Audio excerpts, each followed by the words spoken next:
오늘은 앞서 말씀드린 대로 2023년의 마지막 주일, 연종주일입니다.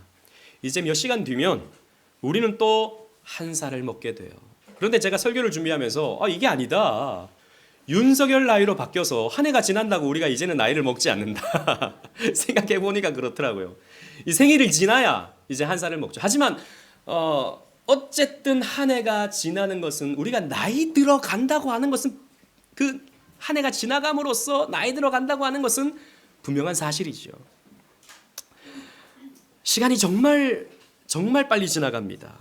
모세의 표현처럼 신속히 가니 우리가 날아가나이다 라고 한 것처럼 정말 시간이 빨리 지나가죠. 여러분들에게 또다시 한 살 먹는다고 한다는 그 사실은 어떤 의미입니까? 우리 어린이들은 한 살 빨리 더 먹고 싶은 마음이 있을 거예요. 왜? 자꾸 엄마가 이래라 저래라 하는 게 싫으니까 빨리 어른이 되어서 내 마음대로 한번 살아보고 싶다. 이런 마음으로 빨리 나이 먹고 싶은 친구들이 있을 거예요. 근데 아까 우리 친구들한테 물어보니까 대부분 우리 친구들은 나이 먹기가 싫대요. 물어보니까 공부를 더 많이 해야 된대요. 인생의 고됨을 미리 다 알고 있어요, 우리 친구들이. 그렇습니다. 나이를 먹어간다고 하는 것은 더 큰 책임을 가지게 되고 더 많은 일을 감당해야 되는 무거움을 짊어지게 되는 것이죠. 또 어떤 분들은 한 살 더 먹는다라고 하는 이 사실 앞에 참 찹찹함을 느낄 겁니다. 주름이 더 늘었어. 몸이 더 고장나고 있어. 작년과 달라 몸이. 이런 분들이 있을지 모르겠어요. 예전에는 뭘 바르지 않아도 좀 그래도 빛이 났는데 이제는 감춰야 되는 그런 상황이 찾아오지 않습니까? 그런데 감추려고 해도 감출 수 없는 그런 현실들이 우리에게 주어지잖아요. 그래서 모세의 고백처럼 나이 들어가는 것은요, 수고와 슬픔뿐이다 라고 말할 수도 있을 것입니다. 그런데요, 사실 오늘날처럼 이 나이 듦에 대해서 비관적으로 생각하는 시대는 또 없습니다. 오늘날에는 이 나이 듦을 굉장히 부정적으로, 비관적으로 바라보고 있죠. 제가 좋아하는 노래 가운데 김광석의 서른 즈음에라는 노래가 있거든요. 또 하루 멀어져 간다. 머물러 있는 청춘, 서른이면 28 청춘인데 무슨 서른쯤에 뭐 청춘이 멀어져 갑니까? 그런데 그런 노래를 우리가 듣다 보면 나이 먹어가는 게 좀 서글퍼지죠. 그죠? 아니 지금 우리 교회 서른쯤 된 청년들은 지금 가장 이쁘고 가장 빛나는데 무슨 뭐 청춘이 멀어져 갑니까? 그런데 이런 미디어에 그런 음악들에 세상의 어떤 관점들에 우리가 점점 더 세뇌가 되어가고 있어요. 가스라이팅 되고 있어요. 그래서 나이 들어가는 것은 비참해지는 거다. 나이 들어가는 것은 참 아름다움을 잃어가는 것이다 라고 생각하는 사람들이 점점 많은 것입니다. 동의하나 봐요, 우리 하람이가. 그래, 나이를 먹고 있지 내가. 뭐 그런 것 같아요. 여러분, 만약 그렇다면 나이를 들어가는 것이 아름다움을 잃어가는 것이고 비참해지는 것이라면 우리 인생은요, 대부분이 비참해집니다. 왜냐? 여러분, 젊음은요, 한때입니다. 그죠? 아름답고 빛나는 순간은 20, 30대에서 끝나게 돼요. 제가 어떤 자료를 보니까 여성분들은 26세가 되면서부터 노화가 시작된다 그래요. 그럼 대부분은 노화의 과정 속에 있는 거예요. 대부분은. 그러면 우리는 비참해지는 것이죠.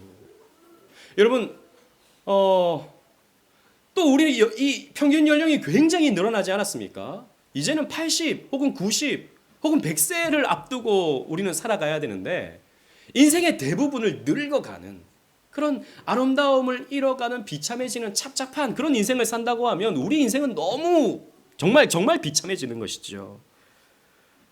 그렇지 않다는 것입니다. 성경은 그렇지 않다고 말하고 있어요. 젊음은 물론 좋은 것이죠. 여러분, 젊음은 좋은 것입니다. 하지만 나이듦도 좋은 것이에요. 우리는 그래서 이 시대의 정신, 이 미디어의 가스라이팅을 분별할 수 있어야 됩니다. 우리는 시대를 따르는 사람들이 아니라 우리는 성경을 따르는 사람들이죠. 따라서 성경이 이 나이듦에 대해서 어떻게 설명하는지 한 해를 마무리하고 또 한 살 더 먹게 되는 우리가 이 나이듦을 어떻게 생각해야 될지 은혜를 나눠보고자 합니다. 먼저 성경의 가르침을 보면요, 나이듦이 항상 좋은 것은 아니다라고 말해주고 있어요. 욥기를 살펴보면 욥과 친구들의 대화가 나옵니다. 욥이 이제 고난을 당하고 친구들이 와서 이러쿵저러쿵 얘기를 하죠. 그런데 그 이야기를 하는 그 말을 들어보면 반은 맞는데 반은 틀린 그런 말들을 합니다. 욥도 마찬가지였어요. 욥도 나이가 지긋한, 여러분 욥기의 욥은요 나이가 지긋한 상태였습니다. 왜냐? 자식들이 열몇 명이 있었고 그 자식들이 장성해 있는 상태였기 때문에 아마도 욥은 적어도 한 5, 60대의 나이가 되었을 겁니다. 나이가 많은 때였죠. 그 시대에 보면. 그런데 이 욥과 친구들의 대화를 듣던 엘리후가 이 나이든 이 어르신들의 얘기를 들으면서 답답함을 느껴요. 그러면서 이렇게 말합니다. 여러분 주보를 보십시오. 욥기 32장 9절 말씀 우리 다 같이 한번 읽어보도록 하겠습니다. 시작. 어른이라고 지혜롭거나 노인이라고 정의를 깨닫는 것이 아니니. 여러분 보십시오. 어른이라고 지혜로운 것이 다 아니다라는 겁니다. 노인이라고 다 정의로운 것이 아니다라는 것이죠. 여러분 이건 우리가 실존적으로 공감하는 내용 아닙니까? 여러분 이제 뭐 나이가 한 40쯤 되시고 혹은 환갑쯤 되신 분들도 여기 계시는데 여러분 지금 여러분들이 더 지혜로워지셨습니까? 한 10년 전보다? 20년 전보다 더 지혜로워졌다고 말할 수 있겠습니까? 이 40의 나이를 보통 이 동양에서는 불혹이라고 그러죠. 그러니까 유혹이 없는, 유혹을 이기는. 그렇지 않은 것 같아요. 제가 40이 되니까. 50이 되면 지천명이라고 그랬는데 이 세상의 원리를 다 깨닫는다 그랬는데 50 되신 분들 이 세상의 원리를 다 깨달으셨죠? 아닌 것입니다. 그러니까 이 나이를 먹는다고 해서 다 지혜로워지는 것은 아니고 또 정의를 깨닫는 것이 아니더라라는 것이죠. 특히 뭐 우리 교회는 그런 분들이 없어서 참 감사한데 저는 목사님들 카톡방이 있잖아요. 목사님들 카톡방에 들어가 있으면 죄송합니다. 제가 뭐 비하하거나 그런 건 아니에요. 이 나이 드신 분들이 올리는 카톡 내용들을 보면 좀 그럴 때가 있어요. 어떤 정치적인 이슈라든지 어떤 사회적인 이슈에 대해서 근거 없는 글들 어디서 퍼와서 막 이거 뉴스입니다. 긴급 뉴스입니다. 라면서 올리는데 제가 딱 보면 어떤 의도가 보이는. 근데 그런 것들이 선배 목사님들이 이렇게 올리는 거 보면 목사님들이 이렇게 왜 그러실까? 좀 이런 생각을 할 때가 간혹 있어요. 여러분 카톡에 그런 거 올리지 마세요. 공지 올리고 소식 올리고 그래야지. 뭐 어디서 뭐 이런 뭐 카더라 이런 거 막 있잖아요. 의도가 보이는 이런 것들 막 올리고 특히 교회에서 그런 거 올리면 안 됩니다, 여러분. 그렇다는 것이죠. 게다가 가끔씩 좀 나이 드신 분들 가운데 이 나이로 찍어 누르는 분들 있잖아요. 너 몇 살이야? 너 몇 살인데 그렇게 말하는 거야? 이렇게 말하시는 분들, 여러분 우리 교회 그런 분들 없죠? 자네 몇 살이야? 여러분 있으면 안 됩니다. 요즘 것들은 말이야 인사도 안 하고 말이야 버릇이 없어. 여러분 어른이 되면요 먼저 인사할 줄 알아야 됩니다. 감사합니다. 아멘. 먼저 인사해 주잖아요. 그러면 그걸 젊은이들이 보고 배우는 겁니다. 아 저렇게 섬기는구나. 그렇게 배워가는 거지. 너 말이야 젊은 애가 말이야 인사도 안 하고 말이야 이렇게 하면 안 되는 거죠. 아무튼 나이 들어감에 있어서 우리는요 참 지혜로워져야 되는데 그렇지 않은 경우가 있다는 거죠. 하지만 또한 성경에서는요 나이 드는 것이 영광스러운 것이라고 말해주고 있어요. 우리는 이 두 입장을 함께 이해해야 됩니다. 잠언 16장 31절 말씀 보십시오. 다 같이 읽겠습니다. 시작. 백발은 영화의 면류관이라 공의로운 길에서 얻으리라. 아멘. 백발은 영화의 면류관이다. 이 말씀은 저에게 참 잘 적용되는 말씀입니다. 예전에 제가 함께 사역했던 교회에서 김대희 목사님이라고, 그분은 제가 보면요 갑자기 벌떡 일어나요. 왜 그런지냐 물어보면 샘머리 앞에서 일어나라 그랬다고 장난을 그렇게 치시는 거죠. 공경해야 된다. 어른을 공경해야 된다. 그런 말씀이지 않습니까? 백발은 영화의 면류관이라. 제가 생각할 때는 제가 한 50쯤 되면 거의 백발이 되지 않을까 그런 생각이 들긴 해요. 그런데 이 영화라는 말이 히브리어로 티프하라라는 말인데, 이 말은 사실 직역하면 아름다움이라는 뜻을 가지고 있어요. 즉 백발은 아름다운 면류관이다 라는 것이죠.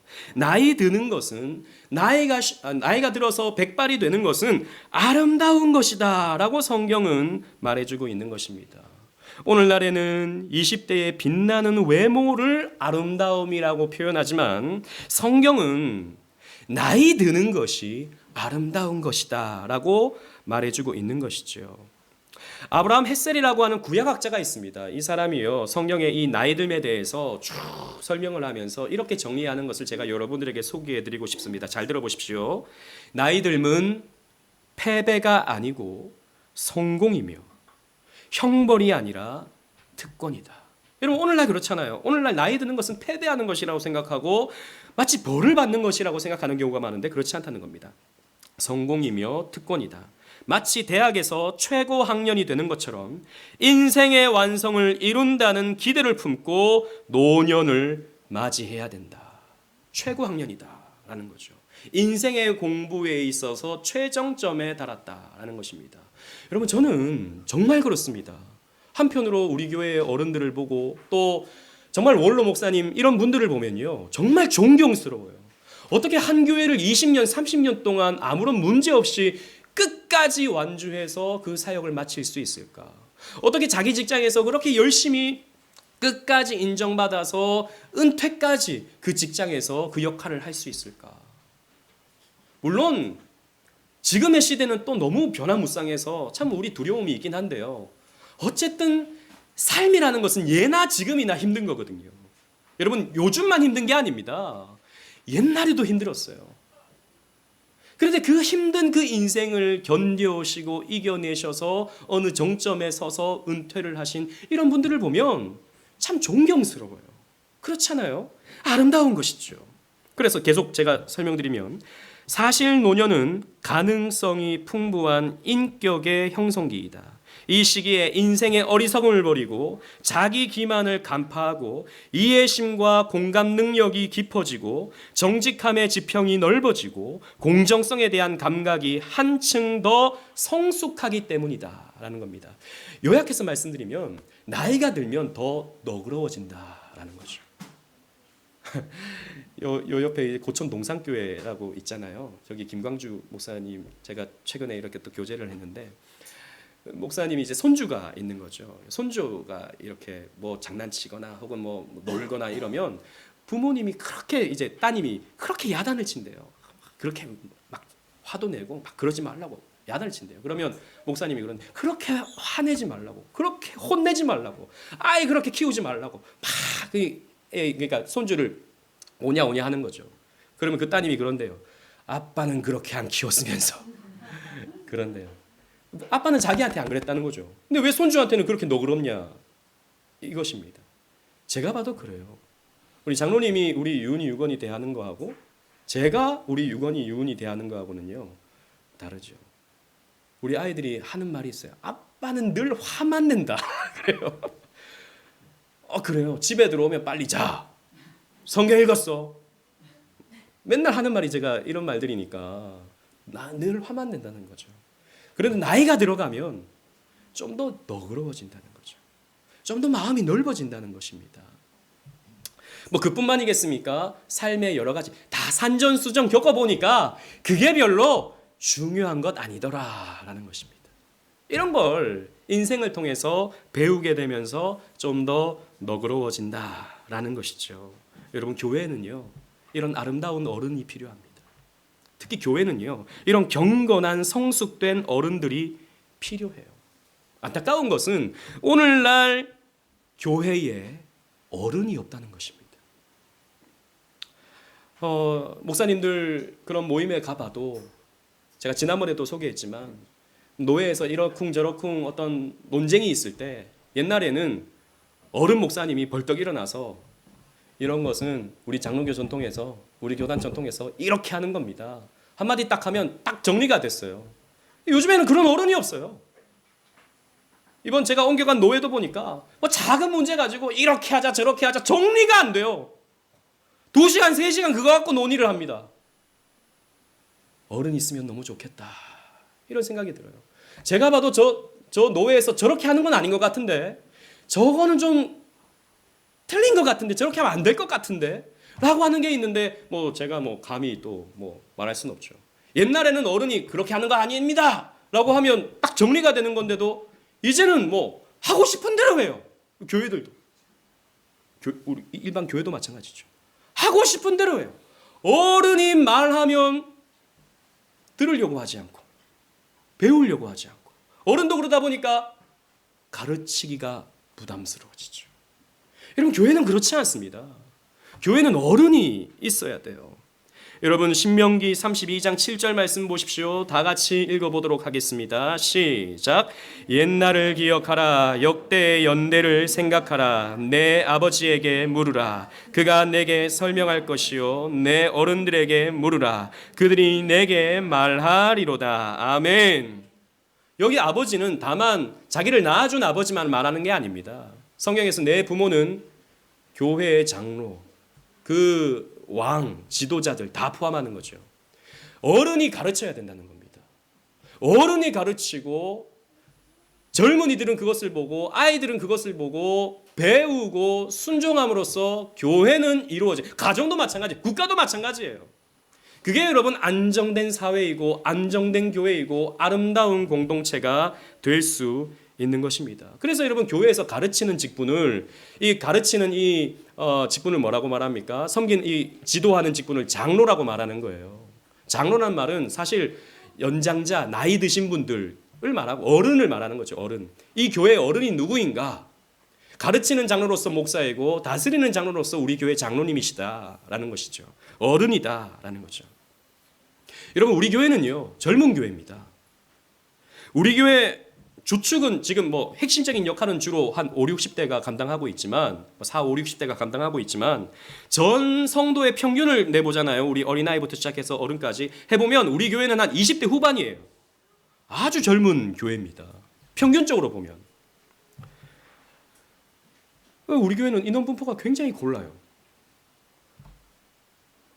어린이들 한 10명, 청소년들 대학생 한 10명, 청년들 한 10명, 4, 50대 한 10명, 5, 60대 한 10명 이렇게 돼요. 인원 분포가 아주 건강한 그런 교회입니다. 우리는 어린아이부터 시작해서 내년에 2월 달에 태어날 태아부터 시작해서 이제 곧 70을 앞두고 있는 우리 장로님까지 다 있습니다. 그래서 저는요, 우리 교회가 이런 어른의 역할을 하고 젊은이들이 그것을 보고 배우는 그런 교회로서 가장 이상적인 교회라고 생각을 해요. 어른들이 제 역할을 못하고 뭐라고 하면은 안 들을까 봐 혹은 안 들으니까 제 역할을 못하는 교회는요, 성숙하지 못한 교회입니다. 바르지 않은 교회예요. 그래서 우리 교회에서요, 내년부터 코이노니아를 세대별로 다 섞어서 하려고 합니다.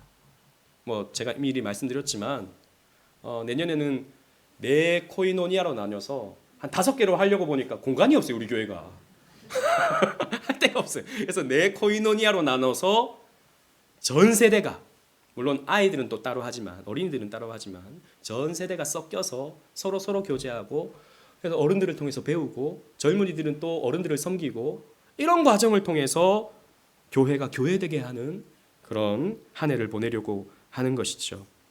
그래서 어른들은 젊은이들을 가르치고 이끌어주며 챙겨주고 섬겨주는 그런 공동체, 그런 경건한 어른이 있는 그런 공동체를 우리가 만들어 갔으면 좋겠습니다. 여러분, 우리 젊은이들도 마찬가지예요. 젊은이들도 여러분 어른들을 보고 배워야 됩니다. 교회를 어떻게 섬기는지, 나는 청년이니까 아직 나는 중직자도 아니고 그냥 예배만 참석하면 되는 거지. 아니에요. 여러분, 보고 배워야 됩니다. 어떻게 예배를 드리는지, 어떻게 교회 일에 앞장서게 되는지, 어떻게 헌금하는지, 어떻게 봉사하는지 보고 배워야 됩니다. 그런 것을 통해서 우리는 교회가 되어가야 되는 것이죠. 따라서 여러분들에게 권면하고 싶은 것은 아름다움을 보는 눈을 여러분들은 새롭게 하셔야 된다라는 것입니다. 여러분, 외모의 아름다움은 사실 별것 아닙니다. 그렇잖아요. 아름다운 거 좋은 거예요. 외모적으로. 그러나 여러분, 그건 시간이 지나면 지날수록 잃어가는 것이라고요. 우리에게는 영적인 아름다움이 훨씬 더 중요합니다. 아름다움은 외모만 있는 게 아니죠. 지적인 아름다움도 있고, 그죠? 문학적인 미학도 있고, 문화적인 미도 있고, 무엇보다도 우리에게는 영적인 아름다움이 더 중요하다라는 것입니다. 여러분, 그런 영적인 아름다움이 있는 분들이 있어요. 누가 어떤 실수를 하거나 잘못을 해도, 좀 무례하게 해도 그 사람을 넉넉히 받아들여주고, 그 사람을 위해서 기도해 줄 수 있고, 그 사람을 받아들여주는, 또 그 사람을 위해서 섬겨주는 이런 모습이 있을 때 아름다움을 느끼죠. 아름다움을 느낄 수 있는 것입니다. 우리는 이런 아름다움을 가지고 아름다움을 볼 수 있는 훈련을 우리는 나름 할 수 있어야 되는 것이죠. 여러분, 아름다움을 보는 것은 훈련이 필요합니다. 여러분, 미술관에 가면 그림들이 있죠. 저는 그런 걸 보면 이게 왜 도대체 몇 천만 원인지, 어느 경매에서 몇 억이 낙찰됐다고 이렇게 나오면 저는 이해를 할 수가 없어요. 이런 그림이 왜 몇 억인지 알 수가 없어요. 그런데 우리 현정이는 다를 거예요. 왜? 미대를 나왔으니까. 혹은 우리 한선은 보는 눈이 달라요. 이 구도는 이런 구도를 갖고 있고, 이 그림을 그릴 때는 어떤 재료를 사용했으며 어떤 독창성이 있고 어떤 미학적인 가치가 있는지 볼 수 있는 눈이 있죠. 왜? 학교에서 배우니까. 그런 클래식적인 것들을 배울 수 있는 나름의 어떤 실력들이 있으니까, 볼 수 있는 실력들이 있으니까. 마찬가지입니다. 아름다움을 보기 위해서는요, 훈련이 필요해요. 성경을 보는 것도 마찬가지예요. 저는요, 성경을 볼 때 아름다움을 느끼거든요. 하나님의 아름다움을 느끼거든요. 왜? 이것이 신학적으로, 또 교리적으로, 또 문학적으로 어떤 구조를 갖고 있고 어떤 내용을 품고 있는지, 이런 것들을 보게 되면 아름다움을 느끼게 되죠. 여러분, 이렇게 아름다움을 느끼는 것이 무엇입니까? 자라가는 겁니다. 성숙되는 거예요. 학교에서 그림을 볼 수 있는 실력을 배움으로써 그림을 대하는 성숙함이 있고요. 신학적으로도 성숙됨을 통해서, 성경을 통해서 더 풍성한 것을 얻게 되죠. 자라는 것입니다. 따라서 교회는요, 하나님의 아름다우심, 이 성경의 아름다움을 보는 눈을 훈련받고, 그렇게 해서 우리가 더 아름다워지는 그런 공동체가 되는 것입니다. 그래서 우리는요, 이것을 위해서 그리스도를 바라볼 수 있어야 돼요. 아름다우신 그리스도를 우리가 바라볼 수 있어야 됩니다. 고린도후서 3장 18절 말씀, 주보에 있는 말씀 다 같이 읽어보겠습니다. 시작. 우리가 다 수건을 벗은 얼굴로 얼굴을 보는 것 같이 주의 영광을 보매 그와 같은 형상으로 변화하여 영광에서 영광에 이르니 곧 주의 영으로 말미암음이라. 아멘. 우리가요, 지금은 수건을 이렇게 쓰고 있는 것처럼 앞이 잘 흐릿하게 이렇게 보이는데, 이 수건이라고 하는 것은 우리가 닦고 하는 그 수건을 말하는 게 아니라 천으로 이렇게 막고 있다는 겁니다. 천으로 막고 있어도 어느 정도는 보이잖아요. 우리가 딱 그렇다는 겁니다. 우리가 하나님을 볼 때, 이 세계를 볼 때 하나님이 보여주시는 계시를 우리는 일부밖에 못 본다는 거죠. 하지만 이것을, 수건을 벗을 때가 온다는 것입니다. 그때 뭐라고 말합니까? 주의 영광을 보매 그와 같은 형상으로 우리가 어떻게 된다고요? 변화된다라는 것입니다. 여러분, 우리가 아름다워질 수 있는 것, 영적으로 아름다워질 수 있는 유일한 비결은 아름다우신 그리스도를 바라보는 것입니다. 여러분, 우리는 무언가를 주목할 때 그것을 담게 됩니다. 여러분, 큰바위 얼굴이라는 소설 알잖아요. 어니스트가 큰바위 얼굴을 늘 쳐다보면서 우리 마을을 다스려줄 지도자가 언제 올 것인가를 기다렸더니 결국에는 그 큰바의 얼굴을 그 어니스트가 닮았던 것처럼 여러분들이 그리스도를 바라보면 바라볼수록 여러분들은 그리스도를 닮게 되죠. 여러분, 그리스도의 외형이 아름다운 것이 아닙니다. 우리가 잘 아는 것처럼 그리스도는 별로 아름답지 않으셨어요. 외모적으로 너무 평범했거나 아니면 보기에 흠모할 만한 것이 아무것도 없을 만큼 비천해 보였어요. 하지만 그리스도의 그 성품, 그리스도의 그 희생과 사랑, 그 지혜로우심, 이런 것들을 통해서 우리가 그리스도의 아름다움을 보지 않습니까? 우리가 그 성품을 담는다고요. 여러분, 그리스도를 묵상하셔야 됩니다. 그래서 여러분들이요, 그리스도를 배우면 배울수록, 그리스도에 대해서 여러분들이 알아가면 알아갈수록 여러분들이 어떻게 되시냐? 아름다워집니다. 그러면서 여러분들의 외모에 대해서는 여러분들이 집착하지 않게 돼요. 지금은 우리가 외모에 좀 집착을 해요. 하지만 여러분들이 영적으로 아름다워지잖아요. 그러면 외모에는 덜 집착하게 되는 것입니다. 여러분, 내 외모보다 내가 나이 들어서 주름이 생기고 몸이 여기저기 고장나고 이런 것들이 별로 중요하지 않다는 것을 여러분들이 알게 돼요. 이건 별로 중요한 게 아니야. 왜? 영적인 아름다움을 우리가 추구하기 때문입니다. 그래서 여러분, 누가 뭘 고쳤네, 누구 영화 보더니 뭘 했네, 이런 거에 너무 여러분 관심 갖지 마십시오. 사실 그런 것들 그 시샘과 부러움에서 나오는 것 아닙니까? 우리는 그런 걸 부러워할 필요가 없다라는 것이죠. 외모의 노예가 되지 말라는 것입니다. 아우구스티누스는요, 이렇게 말합니다. 여러분 잘 들어보십시오. 하나님을 가리켜서 지극히 아름다우시면서 지극히 강하시며 항상 계시되 어디에도 의존해 계시지 않으시고, 항상 계시는데 어디에서도 의존하지 않으시고, 스스로는 변화되시되 모든 것을 변화시키시며, 스스로는 변하지 않으시되 모든 것을 변화시키시며, 새롭게 되거나 옛것으로 돌아가지 않으시되 모든 것을 새롭게 하십니다. 당신은 교만한 자들을 노쇠하게 하시니 그들은 이것을 알지 못합니다. 여러분, 말이 좀 어렵죠. 쉽게 말해서 핵심은 이겁니다. 하나님은 새롭게 되거나 옛것으로 돌아가지 않으시는 옛스러운 하나님이시지만 하나님은 모든 것을 새롭게 한다라는 거예요. 여러분, 이 말에는 모순이 있죠. 여러분, 하나님은요, 옛스러운 분이세요. 즉 오래된 분이십니다. 여러분, 이 세계에서, 이 우주에서 가장, 죄송합니다, 이런 표현이, 늙으신 분이 누구실까요? 하나님이십니다.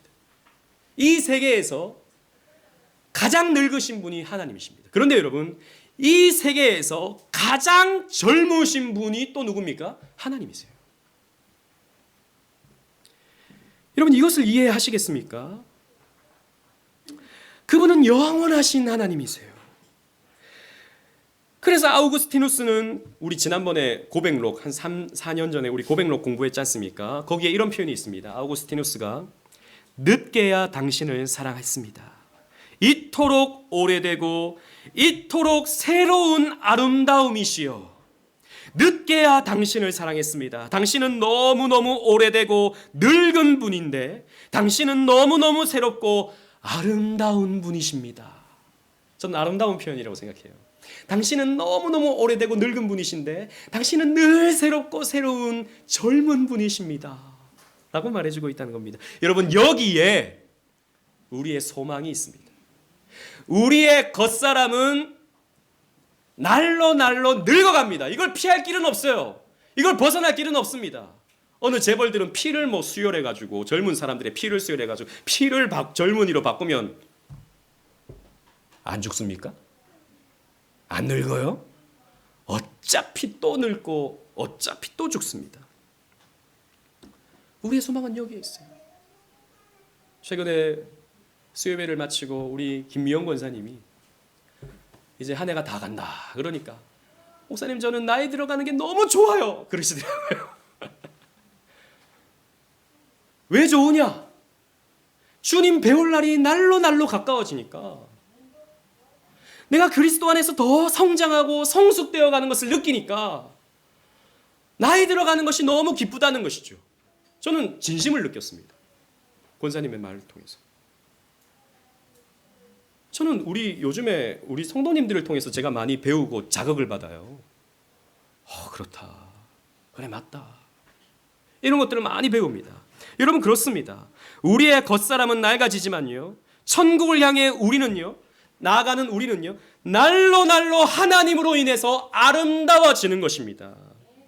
누군가 저에게 20대로 돌아가고 싶은가 묻는다면 여러분 어떠세요? 20대로 돌아가고 싶으냐라고 묻는다면 여러분 어떻게 대답하시겠습니까? 저는요. 절대 돌아가지 않겠습니다.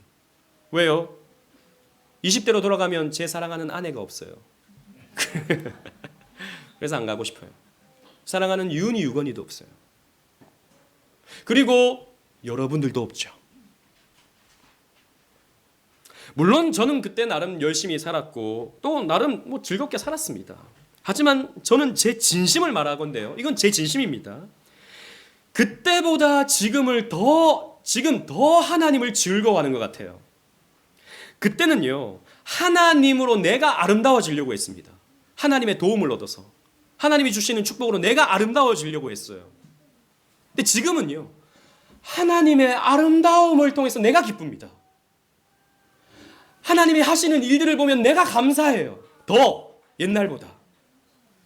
그래서 저는요 20대로 돌아가고 싶지 않아요. 지금이 훨씬 좋은 것입니다. 그래서 바울은 이렇게 선포하죠. 고린도후서 4장 16절 말씀에 제가 읽겠습니다. 우리 다 같이 한번 읽겠습니다. 고린도후서 없죠. 제가 읽겠습니다. 그러므로 우리가 낙심하지 아니하노니 우리의 겉사람은 낡아지나 우리의 속사람은 날로 새로워지도다. 여러분 우리는 영적으로 날로 새로워집니다. 날로 영적으로 여러분들은요 젊어져요. 다르게 표현하면 아름다워진다는 겁니다. 우리의 구원은 여러분 칭의적으로 보면 순간적입니다. 예수님을 믿게 되는 그 순간 우리는 의로움을 얻게 돼요. 하지만 구원인을 말할 때 칭의만 말하지 않죠. 우리는 성화도 함께 말해야 됩니다. 칭의는 순간적이지만 성화는요 과정적입니다. 오랜 시간이 필요해요. 그래서 우리는 평생을 통해서 예수 믿고 난 이후의 평생의 삶을 통해서 우리는 조금씩 거룩해져 갑니다. 조금씩 물론 여러분 그 성화의 과정 속에서 때로는 신앙이 떨어지기도 하고 올라가기도 하는 그런 기복들이 있어요. 하지만 서서히 우리는 자라가게 되어 있다라는 것이에요. 이 말이 우리는 좀 더 아름다워져 간다라는 거예요. 외모를 말하는 게 아닙니다. 우리의 신앙입니다. 고린도후서 4장 18절 말씀 주보에 있는 말씀 다 같이 읽겠습니다. 시작. 우리가 주목하는 것은 보이는 것이 아니요 보이지 않는 것이니 보이는 것은 잠깐이요 보이지 않는 것은 영원함이라. 아멘. 여러분 잠깐 빛나는 외모를 위해서 사시겠습니까? 아니면 영원히 빛날 영혼을 위해서 사시겠습니까? 저는 영혼을 위해서 살겠습니다. 왜요? 영원하니까요. 빛나는 것은 외모적으로 빛나는 것은 20대 30대 잠깐입니다. 물론 여러분 40대 여러분들도 충분히 아름다워요. 50대 여러분들도 충분히 아름다워요. 하지만 그 빛은 잃어가는 것이다 라는 거죠. 하지만 여러분 우리가 얻는 성화적 아름다움은 시간이 흐른다고 자동적으로 얻는 것은 아닙니다.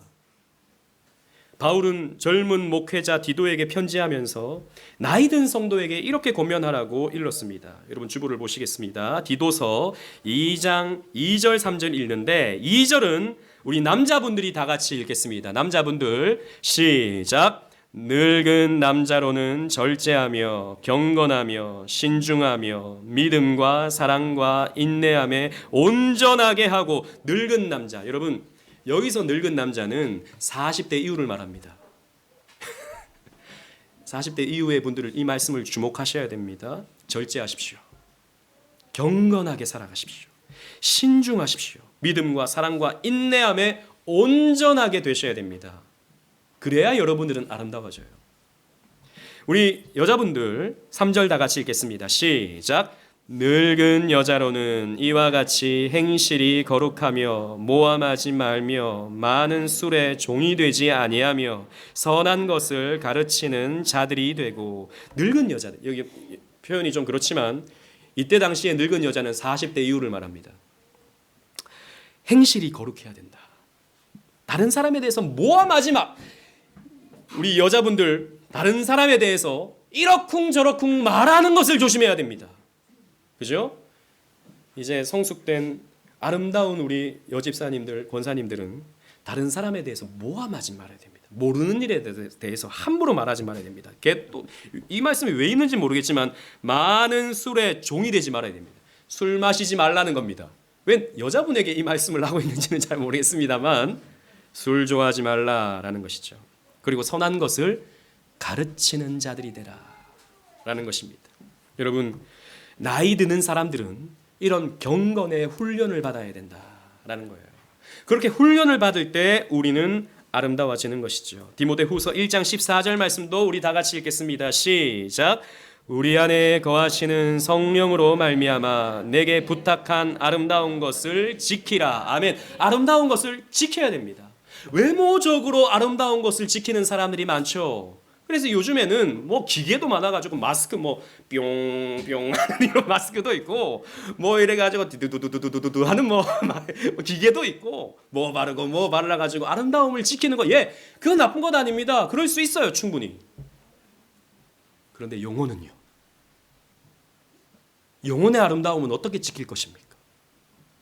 그걸 지켜라라는 것입니다. 그렇게 지켜갈 때 우리는 아름다워질 수 있는 거예요. 말씀을 맺겠습니다. 저는 기대가 돼요. 어떻게 기대가 되느냐? 내년에 우리는 더 아름다워질 겁니다. 우리 옆에 있는 분들을 한번 보세요. 한번 보세요. 지금도 아름답죠? 별로입니까? 그런데요, 내년에 더 아름다워질 거예요. 영적인 눈으로 여러분 바라보세요. 외모로 보지 말고, 외모로 보면 한 살 더 나이가 드는데 좀 그렇죠. 하지만 영적으로 우리는 더 아름다워질 거예요. 생각해 보십시오. 10년 지난 뒤에 우리 시우는 어떤 모습일까요? 제가 아까 시우한테 그랬어요. 시우야, 10년 지나면 너는 빛이 날 거야. 지금도 이렇게 빛이 나고 이쁘고 귀여운데 너무 빛이 날 거야. 제가 주환이한테 그랬어요. 주환아, 지금 너 귀엽지? 근데 20년 지나면 별로 안 귀여울 거야. 대신에 너는 엄청 멋져질 거야. 목사님은 기대해. 제가 우리 주환이한테 그렇게 말했어요. 우리 어린이들에게 그렇게 다 한 사람 한 사람 얘기해 줬어요. 여러분, 기대해 보십시오. 이 아이들이 어떻게 아름답게 자랄지, 이 아이들이 얼마나 아름답게 성장할지 기대하십시오. 근데 아이들만 말고 여러분, 저를 보십시오. 저 20년 뒤에 얼마나 더 멋있어질지를. 외모 말고요, 외모 말고. 지금은 젊은 혈기의 소리를 꽥꽥 지르지만 그때는 아마 점잖게 설교할 겁니다. 여러분, 그렇게 말씀하시는 것 아시겠죠? 이렇게 다 제가 점잖게 설교할 겁니다. 그러면 여러분들은 그런 아름다운 멋있음을 보면서 은혜를 받게 될 거예요. 저는 우리 권사님들 지금은 이렇게 또 젊으시지만 그때 되면 머리가 하얗거나 염색을 해가지고 다리가 아파가지고 그렇게 오실 수 있을 겁니다. 그러나 저는 우리 권사님들을 통해서 아름다움을 볼 거예요. 이렇게 믿음 지키면서, 이렇게 나이 들으면서, 이렇게 하나님 앞에 끝까지 남은 것까지 인생을 바치는 권사님을 보면서 저는 아름다움을 느끼게 될 겁니다. 여러분, 기대하십시오. 우리 오직 은혜 교회는 앞으로 더 아름다운 교회가 될 것입니다. 왜? 이 교회는 제가 목양을 하기 때문이 아니라, 좋은 사람들이 있기 때문이 아니라 주님께서, 아름다우신 주님께서 이끌어 가시는 교회이기 때문입니다. 이 사실을 우리가 기억할 때 우리는요, 아름다운 공동체가 될 거예요. 물론 내년에도 별의별 일들이 있을 겁니다. 또 몇몇 사람들은 우리 교회를 떠날 거예요. 물론 그런 일이 있으면 안 되지만. 하지만 우리가 묵묵히 이 말씀을 붙들고 나아가면 우리는 서로서로의 아름다움을 보면서 서로서로 감사하고 기뻐하는 그런 공동체가 될 것입니다. 여러분, 겉사람은 후패하지만 날로 날로 새로워지는, 날로 날로 아름다워지는 그런 믿음의 삶을 살아가는 그런 공동체를 이뤄나가는 저와 여러분들 되시기를 주님 이름으로 축원합니다. 아멘.